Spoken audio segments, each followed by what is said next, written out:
KPU Kabupaten Wonosobo mempersembahkan podcast Ngobrol Asik bareng Partai Politik.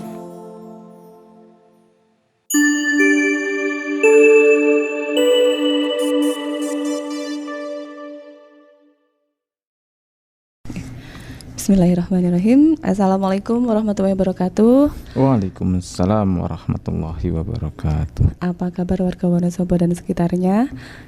Semoga semuanya baik-baik saja, sehat semua. Dan kita kembali lagi bersama KPU Kabupaten Wonosobo bekerja sama dengan Pesona FM dalam podcast Ngobrol Asik bareng Partai Politik. Nah, kali ini saya kedatangan tamu dari Partai Keadilan Sejahtera.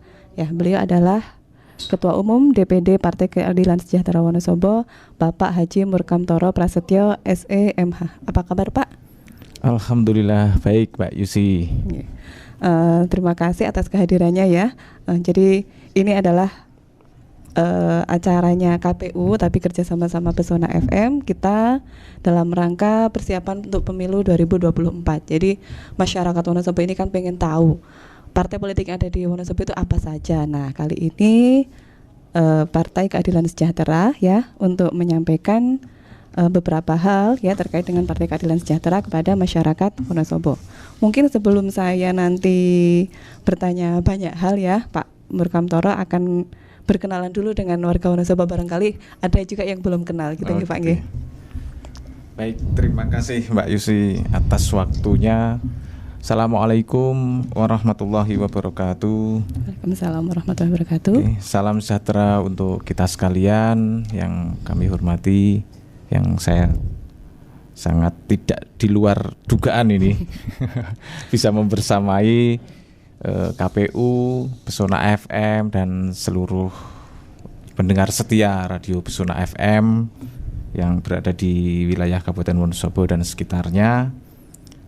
Terima kasih atas waktunya. Hari ini luar biasa.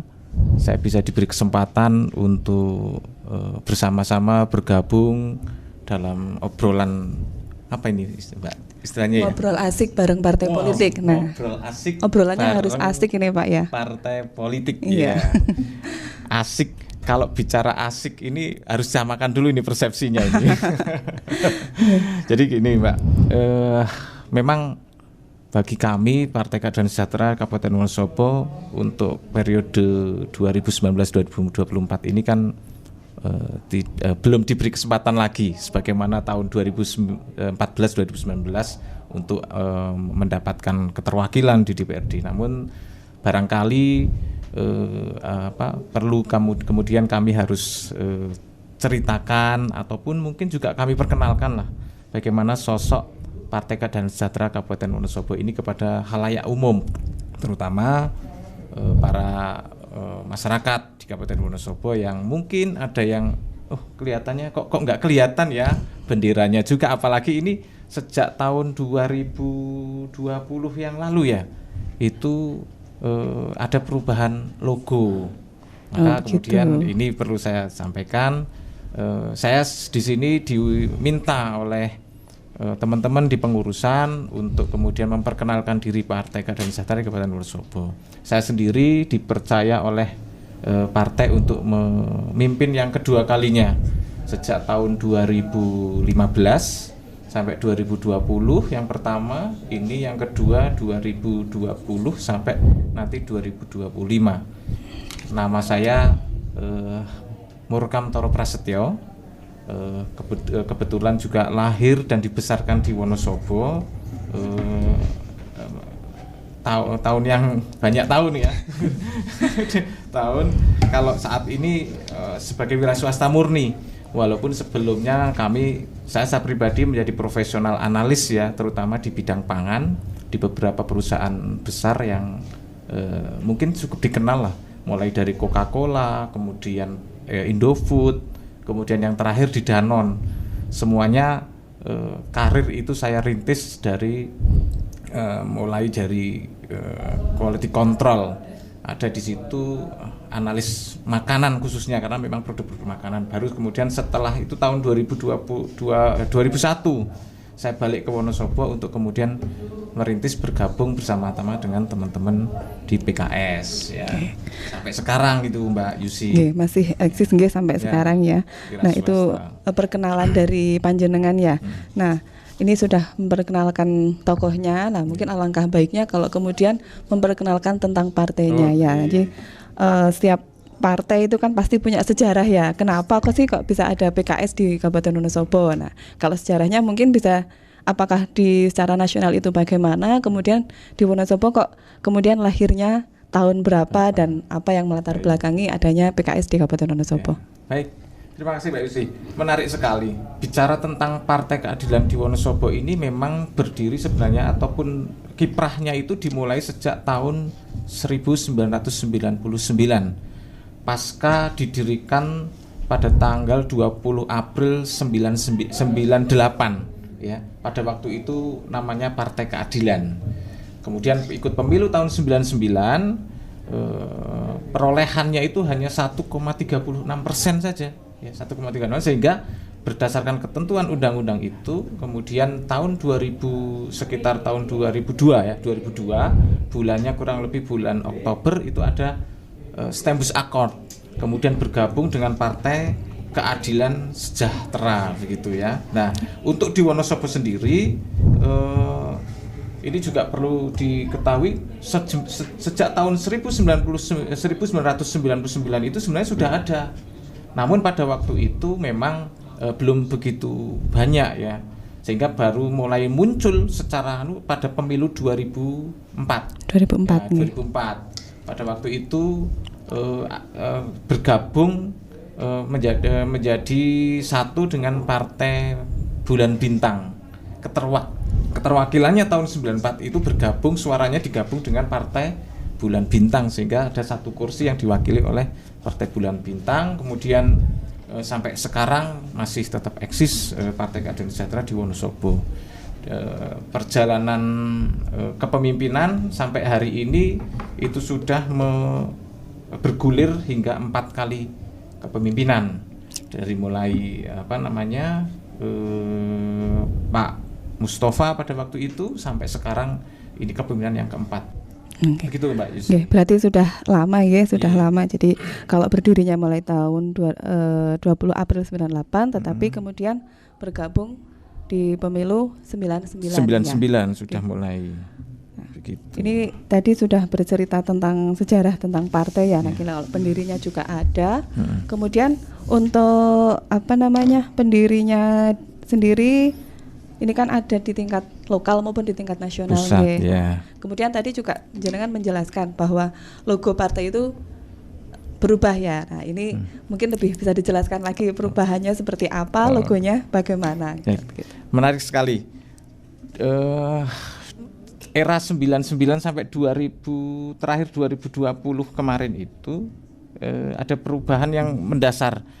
Dulu dikenal dengan bulan sabit ya, kuning, warna emas ya, yang ini di era milenial ini kepemimpinannya luar biasa, berganti menjadi warna oranye, warna dasar. Warna oranye itu sebenarnya adalah simbol yang melambangkan hangat, Mbak.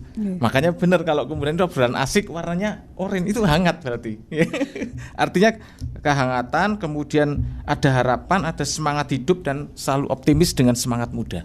Itu adalah apa yang menjadi filosofi warna oranye yang kemudian menjadi pilihan Partai Keadilan Sejahtera untuk merubah semua brandingnya itu dengan warna oranye sejak tanggal 29 November 2020 bertepatan dengan Musyawarah Majelis Syuro yang kelima di Depok. Itu di Bandung ya. Pada waktu itu kemudian launching mulai dari visi misi, kemudian branding logo, gambar dan seterusnya, itu terjadi perubahan pada Munas yang kelima itu. Begitu Mbak Yusi. Okay. Sudah tentang logonya sudah berubah dengan tadi warna oranye gitu ya, warna oranye dengan simbol bahwa warna itu memang merupakan satu warna kehangatan ya. Itu menurut Partai Keadilan Sejahtera. Nah, ini untuk kepengurusannya sendiri, ini kan biasanya partai punya istilah berbeda ya. Ada yang mungkin DPD di tingkat daerah, ada yang DPD di tingkat pusat, nah DPC dan bagaimana. Mungkin bisa jenengan jelaskan kira-kira kalau di PKS itu sebutan sebutan untuk kepengurusannya seperti apa, dan kemudian apakah sampai di tingkat bawah itu kepengurusannya bagaimana? Baik Mbak Yusi, untuk kepemimpinan di tingkat pusat itu diistilahkan namanya DPTP, Dewan Pimpinan Tingkat Pusat, ya. Karena di PKS itu kepemimpinannya itu adalah secara kolektif. Siapa yang ada di dalam DPTP itu diantaranya adalah Ketua Majelis Suro. Ini pimpinan tertinggi PKS ya, dalam konteks DPTP ya, Ketua Majelis Suro. Kemudian di situ ada Majelis Pertimbangan Partai, ya. Itu adalah sebuah organ yang ada di dalam DPTP. Kemudian di bawahnya ada Dewan Syariat Pusat (DSP). Ya, ini bagian dari DPTP. Kemudian ada Dewan Pengurus Pusat, ya, DPP. Ya, ini Majelis Suro, kemudian MPP, DSP dan DPP itu menjadi organ yang namanya DPTP, dan itu ada di tingkat wilayah juga. Kalau di tingkat wilayah pusat, di tingkat pusat ada P, berarti kalau yang di wilayah W, ya. Ada itu berarti Dewan Pengurus Wilayah, Dewan Syariah Wilayah, Dewan Pertimbangan Wilayah. Hanya bedanya kalau di wilayah tidak ada Majelis Suro, ya. Dan itu juga ada di daerah.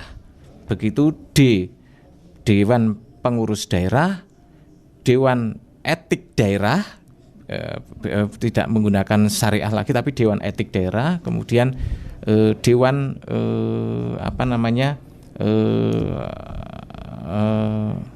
Pertimbangan Daerah, ya, Dewan Pertimbangan Daerah. Itu yang terjadi di kabupaten. Kemudian yang di kecamatan itu kita istilahkan namanya DPC, Dewan Pengurus Cabang, ya. Dan ini kalau Dewan Pengurus Cabang hanya terdiri dari KSB, Ketua, Sekretaris dan Bendahara, serta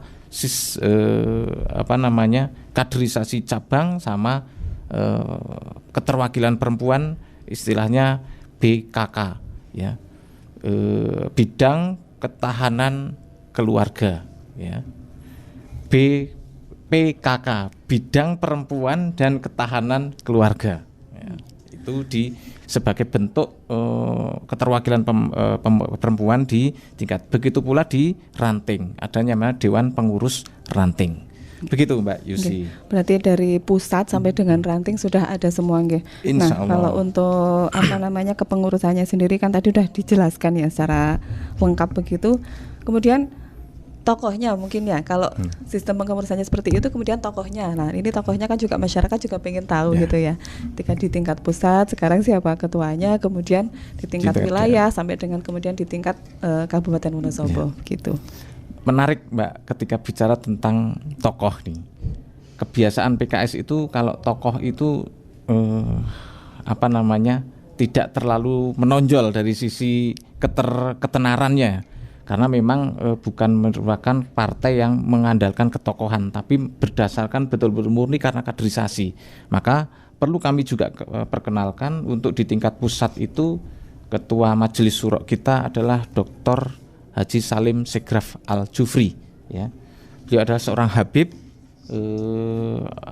dari marga Jufri, ya, Al-Jufri. Kemudian ada wakil Majelis Suro, ada Ustadz Heriawan, ya, ada Dr. Hidayat Nur Wahid, itu. Kemudian di tingkatan Majelis Pertimbangan Partai ada mantan Menteri Pertanian kita, Bapak Dr. Suswono, ya. Kemudian di di Dewan Syariah Pusat ada Kiai Haji Surahman Hidayat. Kemudian yang presiden partai, nah ini istilah ketua umum DPP itu bukan ketua umum tapi kami menyebutnya presiden partai, ya. Itu ada Bapak Ahmad Saihu, ya, Ahmad Saihu. Kemudian di tingkatan wilayah ada saat ini masih menjabat sebagai wakil wakil wali kota Salatiga ya, Bapak Dr. Muhammad Haris itu ketua DPW-nya, kemudian ketua DSW-nya itu ada Ustadz Jasiman, kemudian Dewan Pertimbangan Wilayahnya itu ada saat ini menjabat sebagai wakil ketua DPRD ya, Bapak Kuotli ya, Kuotli Al-Katiri ya, Kuotli Al-Katiri.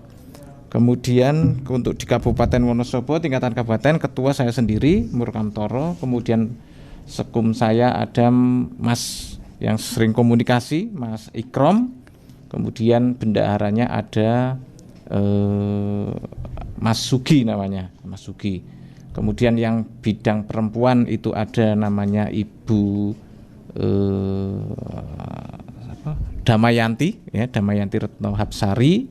Kemudian kalau yang kaderisasinya ada ini dokter ini malahan siapa namanya? Nanti Dokter Tiasmianto ya, Dokter Tiasmianto ini dokter ekonomi, habis dari pensiunan Kementerian Keuangan ini ya. Ia bagian dari ketua bidang kaderisasi di Kabupaten Wonosobo. Demikian Mbak. Lengkap sekali ya, karena memang untuk partai politik ini kan salah satunya harus melibatkan perempuan ya. Nah, salah satunya juga kemarin ketika untuk menjadi salah satu peserta pemilu kan dia harus mengusung 30% perempuan gitu ya. Betul, nah ini ketika partai politik tadi sudah bercerita tentang sejarahnya, kemudian struktur pengurusannya. Nah pastinya kan partai politik juga punya visi dan misi nggih. Kalau nggak punya visi dan misi kan nggak mungkin ada langkah ke depan gitu ya. Nanti visi dan misi yang perlu diketahui oleh masyarakat Wonosobo nggih. Mungkin Pak Murkamtoro bisa menceritakan tentang visi maupun misi dari Partai Keadilan Sejahtera. Baik, terima kasih Mbak Yusi.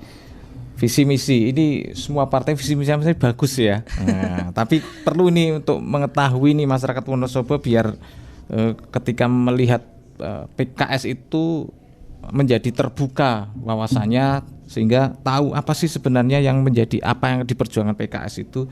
PKS itu memiliki visi itu menjadi partai pelopor dalam mewujudkan cita-cita nasional bangsa Indonesia sebagaimana dimaksud dalam pembukaan Undang Dasar Negara Republik Indonesia tahun 1945. Jadi PKS ingin menjadi partai pelopor untuk mewujudkan cita-cita nasional sebagaimana yang tertuang di dalam pembukaan Undang-Undang Dasar 45. Nanti saya sampaikan nih, apa nih cita-cita nasionalnya. Sementara untuk visinya, misinya itu menjadikan partai sebagai sarana perwujudan masyarakat yang adil dan sejahtera serta bermartabat dalam keutuhan negara kesatuan Republik Indonesia yang berdasarkan Pancasila. Nah, untuk mewujudkan visi kita punya 4 cita-cita nih sebagaimana yang tertuang di dalam pembukaan Undang-Undang Dasar 45. Apa itu? Kalau di Undang-Undang 45 itu ada 4 alinea, ini alinea yang ketiga. Ayo, alinea ketiga saya yakin anak-anak milenial sekarang kalau ditanya apa coba Undang-Undang 4 bisa jadi nggak hafal. Ya, kalau zaman saya dulu tuh kan undang-undang itu kita upacara ya, gitu ya harus menghafalkan, nggak cuma membaca tapi menghafalkan. Jadi selalu hafal itu alinea pertama, alinea kedua, alinea ketiga sampai ke alinea keempat. Nah ini barangkali anak-anak milenial juga perlu tahu biar mereka juga tahu itu alinea ketiga. Mungkin panjenengan bisa menjelaskan lebih lanjut lagi. Asik ini kalau misalkan alinea keempat itu ada menjabarkan 4 cita-cita nasional kita. Apa itu? Pemerintah Indonesia melindungi segenap bangsa Indonesia. Ya, itu pertama, dan seluruh tumpah darah Indonesia. Yang kedua, mewujudkan kesejahteraan umum. Yang ketiga, mencerdaskan kehidupan bangsa, dan yang keempat adalah ikut terlibat melaksanakan ketertiban dunia yang berdasarkan kemerdekaan, perdamaian abadi, dan keadilan sosial. Ini adalah cita-cita nasional yang menjadi visi Partai Keadilan Sejahtera yang harus terwujud ini melalui perjuangannya melalui partai.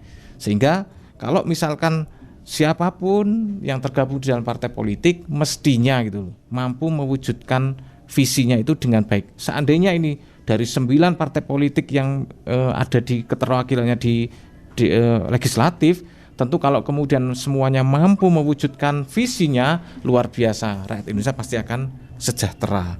Begitu, Mbak. Oke. Nah, untuk mewujudkan visi tersebut itu kan berarti juga harus ada program kerja gitu ya. Nah, sekali. ini program kerja apa yang sudah dilakukan oleh Partai Keadilan Sejahtera selama ini dalam menjalankan sebagai wujud dari visi misi tersebut? Baik. Program kerja itu merupakan salah satu sarana untuk bagaimana mampu di setiap partai, di setiap levelnya itu untuk mewujudkan visi misinya sesuai dengan levelnya masing-masing di mana dia mendapatkan amanah. Untuk di Wonosobo tentu program kerja ini mengacu kepada 3 kebijakan. Tiga arah kebijakan yang disampaikan oleh pusat. Yang pertama arah kebijakannya ini biar nanti masyarakat Wonosobo juga paham nih dari visi yang saat ini sedang diperjuangkan oleh PKS itu. 3 arah kebijakannya adalah mengokohkan basis kaderisasi sebagaimana dikenal PKS sebagai partai kader. Ini adalah pondasi ketika sebuah partai itu tidak mengokohkan basis kaderisasinya, itu tentu visi partai itu tidak akan mungkin terwujud. Maka visi itu bisa terwujud dengan PKS ini bisa mewujudkan visi itu dengan mengokohkan basis kaderisasi yang dikenal sebagai partai kader bagi PKS. Ini adalah penting sebagai pondasi. Arah kebijakan yang kedua, tersebarnya anggota partai di banyak sektor wilayah dan pengabdian dengan ciri bersih, peduli, dan profesional. Ini adalah cara PKS untuk setelah kadernya itu terbangun, kemudian anggota partai yang didapat dari sistem kaderisasi yang baik itu kemudian disebar ke wilayah dan sektor pengabdian dengan basis atau berciri peduli, bersih, peduli, dan profesional. Kemudian yang ketiga, arah kebijakan yang ketiga adalah setelah kemudian tersebar anggota partai yang memiliki ciri bersih, peduli, dan profesional untuk membangun basis sosial politik itu, maka mengokohkan dan membangun ketokohan di setiap level itu dalam rangka untuk menguatkan fungsi pelayanan terhadap masyarakat dan rakyat. Kadernya dibangun, dikokohkan untuk disebar di seluruh wilayah sesuai dengan levelnya, baru setelah itu dibangun ketokohannya untuk menguatkan fungsi pelayanan terhadap masyarakat dan rakyat Indonesia secara umum. Inilah yang kemudian 3 arah kebijakan yang nantinya akan mampu mewujudkan visi Partai Keadilan Sejahtera di setiap level kepemimpinan yang ada di Indonesia. Begitu menarik, nggih. Tadi kita sudah membicarakan tentang visi misi, kemudian sampai juga di program kerja ya. Program kerjanya ada 3 kebijakan dari program kerja tersebut. Nah, ini meskipun untuk periode saat ini PKS belum bisa dilegislasi gitu ya, tetapi kan kemarin juga sudah ada ya. Nah, itu mungkin Pak Merkamtor bisa menceritakan juga sih kemarin ketika ada di legislasi itu apa yang sudah dilakukan oleh Partai Keadilan Sejahtera. Nggih, boleh sambil minum ya. Baik, Mbak. Ini menarik. Kebetulan periode 2014-2019 saya sendiri yang kemudian mewakili PKS melalui Dapil 1 Wonosobo Silomerto. Kebetulan selama periode 2014-2019 ini sudah banyak sekali hal yang kemudian bisa menjadi pengalaman PKS khususnya di Wonosobo bagaimana terlibat secara langsung di pemerintahan walaupun memiliki fungsi yang berbeda dengan ASN atau dengan pemerintah daerah gitu ya. Kalau di pemerintah daerah ada fungsi pelayanan, kalau fungsi DPRD adalah 3 fungsi budgeting, kemudian controlling, dan legislasi. Ya. Ini 3 fungsi ini sebenarnya kalau dioptimalkan betul ini semuanya bisa dilakukan. Dari mulai legislasi sebelum pemerintah daerah itu melakukan aktivitasnya sesuai dengan fungsinya pelayanan, tentu pelayanan itu berlandasan pada peraturan perundang-undangan yang ada. Ini adalah harga mati. Kalau di tingkatan daerah berarti menggunakan peraturan daerah. Tentu ini adalah menerjemahkan peraturan daerah itu menerjemahkan aturan yang ada di pusat maupun wilayah sehingga sesuai dengan kearifan lokal di Wonosobo. Kemudian yang kedua, fungsi budgeting. Ketika aturan dalam konteks pelayanan kepada masyarakat yang dieksekusi oleh pemerintah daerah, tentu ini membutuhkan sebuah anggaran yang proporsional. 32 urusan pemerintah daerah ini tentu harus diupayakan menggunakan budget yang proporsional. Apa prioritas pemerintah daerah untuk kemudian mencapai visi misi kepala daerah terpilih, sehingga ketika pemerintah daerah terpilih ini melakukan aktivitasnya pelayanan kepada masyarakat, tentu ditopang dengan anggaran yang memadai. Nah, fungsi budgeting yang dimiliki oleh kawan-kawan legislatif di Kabupaten Wonosobo ini yang digunakan sebesar-besarnya untuk menopang aktivitas pelayanan publik pemerintah daerah kepada rakyatnya.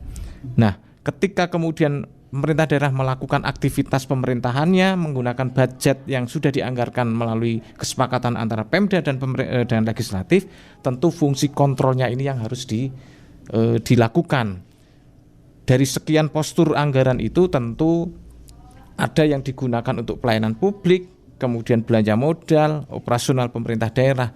Pada konteks semua belanja publik yang dilakukan di budget oleh eksekutif dan legislatif ini tentu harus dilakukan kontrol agar target-target capaian yang sudah ditetapkan oleh bupati terpilih melalui RPJMD ini untuk bisa dimaksimalkan capaiannya, sehingga betul-betul dalam 1 tahun anggaran ini ada nilai-nilai budgeting yang bisa kemudian dikontrol oleh legislatif dalam mencapai target capaian yang sudah ditetapkan. Itu yang kemudian kami lakukan selama periode 2014 sampai dengan 2019. Untuk yang periode 19-24 hari ini kami masih memantau terus ini. Seberapa besar sih serapan anggaran? Kalau kemarin 2020-2021 ini banyak digunakan untuk refocusing penanganan COVID, tentu ini juga bukan menjadi alasan utama untuk kemudian target-target capaian yang akan dikejar oleh pemerintah daerah ini menjadi terbengkelai atau mungkin terabaikan begitu. Nah, ini menjadi satu hal yang menurut kami dari Partai Keadilan Sejahtera tentu refocusing ini tidak mengabaikan dari faktor-faktor yang sudah ditargetkan oleh pemerintah daerah, terutama adalah dalam konteks pemulihan ekonomi daerah yang ada di Kabupaten Wonosobo. Demikian Mbak Yusi. Kalau kemudian dari tadi sudah menjelaskan banyak hal ya tentang fungsi di legislasi, antara lain sebagai ikut serta dalam penyusunan peraturan perundang-undangan ya. Kalau di kabupaten berarti Perda, kemudian untuk anggaran, kemudian sampai juga di fungsi controlling. Nah, itu mungkin bisa menjelaskan apa kira-kira prestasi yang kemarin yang bisa menonjol atau kemudian memperjuangkan tentang mewakili bahwa aspirasi masyarakat Wonosobo yang sudah terwakili oleh Partai Keadilan Sejahtera gitu. Baik, terima kasih Mbak. Ini kita bicara ketika PKS itu terlibat ya Mbak, 2014-2019 dibicara tentang apa yang sudah dihasilkan oleh PKS selama kurun waktu kurang lebih 5 tahun itu. Untuk legislasi kami sudah melahirkan kurang lebih ada 11 peraturan daerah ya, yang sudah dihasilkan pada waktu itu yang kami ikut terlibat membidani. Di antara yang paling fenomenal ya, peraturan daerah yang kami kemudian ikut terlibat dan menjadi salah satu bidannya dari 11 bidan pansus pada waktu itu adalah peraturan daerah tentang pendirian dan penyertaan modal PT Aneka Usaha. Ini adalah peraturan daerah yang cukup fenomenal pada waktu itu. Kenapa? Karena pada waktu itu usulannya itu hanyalah peraturan daerah tentang pendirian, bukan dengan penyertaan modal. Karena sepemahaman kami penyertaan modal ini harus ada ketentuan tentang peraturan daerah tersendiri begitu. Tapi kemudian pada saat itu terjadi dinamika yang luar biasa. Pada saat mau paripurna pengambilan keputusan ini kami menolak untuk kemudian disertakan modalnya. Kenapa kami menolak untuk kemudian dalam satu perda ini pendirian dan penyertaan? Karena pada waktu itu bisnis plan yang disampaikan oleh pemerintah daerah pada waktu itu belum layak menurut pandangan kami untuk kemudian ditetapkan atau disertakan modalnya pada saat itu. Terkesan dipaksakan. Maka kemudian kami tidak mengambil peran untuk ikut terlibat, kami walk out pada waktu itu. Ini yang pertama. Yang kedua yang cukup fenomenal lagi adalah terkait dengan perda tentang yang kami saat ini sampai hari ini masih masih menjadi PR adalah tentang perda tentang penataan pasar modern dan toko atau pasar tradisional. Ini yang sampai hari ini belum goal, ini yang masih terbukti masih banyak menjamurnya pendirian pasar-pasar modern yang sesuai ketentuan perbubnya itu melanggar secara aturan. Ini kami dorong, tapi itu tadi karakternya atau sifat demokrasi ini adalah bukan api-apian tapi ake-akean. Makanya itu yang pertama. Yang kedua yang terkait dengan budgeting, kami pada waktu itu sudah mendorong kecilnya pendapatan daerah. Ya, pada waktu itu sekitar pendapatan aslinya itu baru sekitar 180-an miliar. Kecilnya pendapatan asli daerah dibanding dengan besarnya anggaran modal daerah itu menjadi ketimpangan yang luar biasa. Maka kami mendorong bagaimana pemerintah daerah itu menggali seluruh potensi penerimaan daerah agar bisa mencapai titik paling tidak mendekati belanja modalnya sekitar 300 sampai 400 miliar. Alam kalau sampai hari ini saya tidak memahami ya, tidak mengikuti, tapi kalau dulu seperti itu. Maka kemudian sumber-sumber itu kemudian kami usulkan untuk beberapa potensi pendapatan yang bisa dinaikkan. Satu, pendapatan sektor pariwisata. Kunjungan pariwisata pada tahun 2018 akhir itu mencapai 1,2 juta. Ya, 2 juta kunjungan. Sementara pintu masuk restribusi per orang itu di pintu masuk untuk restribusi wisata itu 10.000. Dihitung sendiri angkanya kalau misalkan 10.000 kali 1,2 juta sekitar 12 miliar. Nanti silahkan cek sendirilah berapa pendapatan dari sektor wisata saat itu. Nah, kami mendorong untuk itu, kemudian hari ini juga masih belum bisa terlaksana dengan baik sebagaimana yang kami harapkan. Kemudian yang ketiga dalam konteks pengawasan, berkali-kali kami melakukan pengawasan ini dari sektor, terutama karena kebetulan kami di Komisi B tentu berkepentingan sekali terhadap besaran pendapatan asli daerah yang bersumber baik dari restribusi daerah, pajak daerah maupun pendapatan bagi hasil atau dividen BUMD. Kami mendorong ini luar biasa pendapatan dari 3 sektor ini untuk kemudian bisa menjadi satu pendapatan asli daerah yang bisa digunakan untuk melakukan pembiayaan pembangunan yang ada di daerah Wonosobo. Tapi lagi-lagi namanya legislatif itu bukan sifatnya bukan kepemimpinan yang person-person tapi lebih pada kolektif kolegial, sehingga keputusan pimpinan itu menjadi sebuah hal yang hanya seolah-olah menjadi kepemimpinan yang barangkali tanpa mengadopsi dari anggota itu tidak ada masalah. Sehingga kadang idealisme yang kami bangun di rapat-rapat, kami infiltrasikan ke dinas-dinas itu belum mendapatkan hasil karena banyak kepentingan yang terlibat di dalam konteks idealisme yang kami bangun di Kabupaten Wonosobo. Ya. Begitu Mbak. Oke, terima kasih Pak Murkamtoro. Ini kan kami mengadakan acara ngobrol asik ini tidak hanya salah satu partai saja ya. Jadi sasaran kami kemarin memang KPU itu melakukan sosialisasi terkait partai politik yang ada di Kabupaten Wonosobo. Terutama kemarin kami mengambil partai politik pemilu ya peserta pemilu 2019. Jadi semua partai politik nantinya memang pasti kita ajak ngobrol gitu ya. Nah, ini harapan untuk PKS sendiri untuk persiapan karena ini kan gemanya ya pemilunya 2024. Nah, begitu. Kalau untuk persiapan dari PKS sendiri di pemilu 2024 apa yang mungkin sudah disiapkan? Kalau persiapan yang spesial sebenarnya nggak ada, Pak. Umumnya ini sudah diketahui oleh publik kok. Persiapan yang paling utama oleh partai politik maupun bakal calon anggota dewannya adalah persiapan uang, Pak. Ya, ini sudah pasti persiapan modal persiapan modal lah. Kenapa? Karena kita sama-sama pahami sejak pemilu itu dilakukan secara terbuka dengan suara terbanyak oleh bakal calon anggota dewannya mulai tahun 2009 itu sudah menjadi rahasia umum bahwa yang jadi itu sing modalnya gede ya.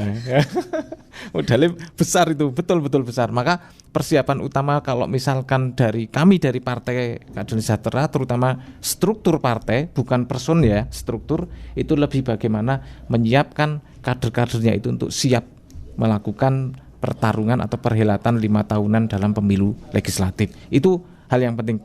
Nah, persiapan apa yang akan dikuatkan atau diberikan oleh partai itu kepada kader-kadernya?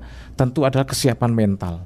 Karena boleh jadi yang namanya pemilu ini kalau orang itu mengatakan sing okeh duwite ya kuwi sing bakal menang karena memang besar-besaran ya untuk mencari suara itu, tetapi kalau kami menyadari sebagai orang beriman Tuhan tidak akan pernah menutup mata. Ikhtiar yang kita lakukan ini adalah ikhtiar yang sifatnya adalah bagaimana agar sifatnya hati kita itu siap ketika menghadapi yang sedemikian sudah brutalnya menurut kami demokrasi di Indonesia secara umum.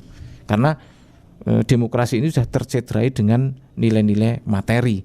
Maka persiapan yang kami lakukan adalah menguatkan mental para bakal calon anggota dewannya dan sekaligus secara pribadi para anggota dewan itu dipersiapkan untuk menambah skill terkait dengan nanti tugas dan fungsi kedewanan yang akan diemban di legislatif ketika kemudian diberikan amanah oleh masyarakat Wonosobo untuk menjadi wakilnya di legislatif Wonosobo. Dua persiapan mental dan persiapan skill ini setiap saat Partai Keadilan Sejahtera khususnya di Kabupaten Wonosobo selalu digembleng terus para kader-kadernya. Begitu Mbak. Menarik sekali ya. Jadi ngobrol kita kali ini bersama Partai Keadilan Sejahtera memang benar-benar sebagai salah satu ngobrol yang asik ya. Tadi sudah banyak bercerita tentang sejarah berdirinya partai baik di tingkat nasional maupun di tingkat lokal, kemudian menceritakan tentang makna ataupun simbol dari logo PKS, kemudian ada struktur kepengurusan partai, visi misi sampai dengan program kerja dan juga tentang prestasi dari PKS di Kabupaten Wonosobo. Nah, sebelum ini kan kita juga waktunya terbatas ya Pak Murkamtoro, nggak mungkin kemudian ngobrolnya terus-terusan nih. Mbak Yusi? Oke, kalau ini memang sudah hampir waktunya. Sudah hampir waktunya. Mungkin sebelum kita tutup ngobrol asik kali ini ada closing statement dari panjenengan bisa disampaikan kepada masyarakat Wonosobo. Terima kasih kepada masyarakat Wonosobo, khususnya masyarakat pemuda milenial. Tapi tidak terkecuali masyarakat milenial atau pemuda saja, tapi lebih kepada masyarakat kasepuhan yang ini secara semburnya itu luar biasa kalau di Kabupaten Wonosobo dengan kultur santrinya begitu. Maka saya menghimbau dan mengajak seluruh masyarakat Wonosobo khususnya bagaimana anak-anak muda kita itu untuk kemudian memiliki rasa peduli terhadap Wonosobo dengan terlibat di dalam konteks pemilu yang akan datang secara baik dan benar. tidak hanya berlandaskan atau tidak hanya karena pengaruh dari nilai-nilai materi, tapi sungguh yang paling penting adalah bagaimana nilai-nilai keimanan, skill, dan entrepreneur yang tumbuh di jiwa-jiwa anak muda ini agar terlibat secara langsung dalam penyelenggaraan pemerintahan di setiap levelnya. Apakah itu dimulai dari RT, RW, desa, kelurahan, kecamatan sampai ke kabupaten. Ini saya bicara khusus untuk di Kabupaten Wonosobo. Karena saya melihat secara pribadi bahwa anak-anak muda sekarang itu kepedulian, kepekaan terhadap politik itu sangat rendah. Maka mestinya tugas partai politik di Kabupaten Wonosobo adalah mencerdaskan para masyarakatnya dari mulai tingkatan pemuda sampai kepada orang tua. Karena tanpa keterlibatan partai politik untuk mencerdaskan masyarakat, maka yang terjadi demokrasi hanya akan tercederai dengan tujuan yang sifatnya adalah materi, bukan tujuan yang sifatnya adalah perbaikan, baik itu perbaikan sumber daya manusia, perbaikan kepemimpinan maupun perbaikan kesejahteraan masyarakat pada umumnya. Demikian Mbak yang bisa kami sampaikan. Mudah-mudahan acara yang sangat baik ini, ngobrol asik bersama bareng partai politik ini kapan-kapan diadakan bareng dengan banyak partai ini sehingga diskusinya akan semakin lebih menarik. Begitu Mbak Isi, terima kasih dan mohon maaf belum ditutup ya. Belum, belum ya. Jadi terima kasih sekali juga ya. Tadi mungkin merupakan salah satu usulan yang menarik ya ketika nanti kita mengundang banyak tokoh. Nah, di situ bisa bersama-sama memberikan argumen. Nah, mungkin untuk kesempatan berikutnya ya. Siap, Semoga terima kasih Mbak aja. Isi. Nah, untuk kali ini untuk masyarakat Wonosobo demikian ngobrol asik dari KPU Kabupaten Wonosobo bareng partai politik bekerja sama dengan Pesona FM ya, dari Radio Pesona FM. Semoga apa yang tadi kita sampaikan ya dari kami maupun dari tokoh partai politik tersebut bisa memberikan manfaat kepada masyarakat Wonosobo maupun di masyarakat Wonosobo dan sekitarnya. Dan semoga kita juga bertemu kembali dengan ngobrol asik bareng partai politik dengan partai politik yang lain ya. Coba nantikan kehadiran dari ngobrol asik bareng partai politik bersama KPU Kabupaten Wonosobo dengan partai politik yang lain dengan kesempatan yang lain. Terima kasih, salam sejahtera untuk kita semua. Semoga kita selalu senantiasa diberi kesehatan dan saya akhiri. Wassalamualaikum warahmatullahi wabarakatuh. Waalaikumsalam warahmatullahi wabarakatuh. Terima kasih Mbak Yusi. Sama-sama.